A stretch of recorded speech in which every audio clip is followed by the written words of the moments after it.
Salut les premières années bac, bonjour à tous, j'espère que vous allez super bien. On se retrouve aujourd'hui pour une nouvelle capsule, le chapitre 2, les principes stratigraphiques et les subdivisions du temps géologique. Donc, on s'est posé la question la dernière fois, si vous vous rappelez très bien mes chers étudiants, quels sont ces principes de la stratigraphie et comment peut-on les appliquer pour reconstituer l'histoire géologique d'une région là? Donc, the first principe, le premier principe dont je vais vous parler dans cette séance, c'est le principe d'horizontalité. Donc, lorsque vous entendez le terme horizontalité, ça va venir dans la tête, mes chers étudiants, horizontale, ufukhi. Donc, si vous voyez sur ma photo là, comment ils sont les couches?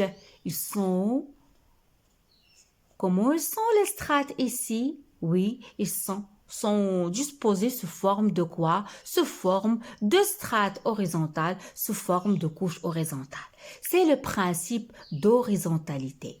Le principe d'horizontalité, les sédiments issus de l'érosion des roches préexistantes ou bien résultant d'une activité biologique, ils se déposent dans les bassins sédimentaires sous forme de strates, sous forme de couches. Comment sont ces strates-là, si vous regardez avec moi, mes chers étudiants?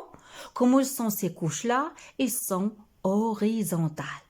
Donc, sous forme de strates horizontales qui reposent en concordance les uns sur les autres. Donc ça, c'est le principe d'horizontalité. Lorsque je passe à un autre principe que je vais nommer le principe de superposition, regardez avec moi, mabda at-tarakoub, j'en ai une série de couches numérotées de 1 à 4. Donc, quel est l'énoncé de ce principe-là?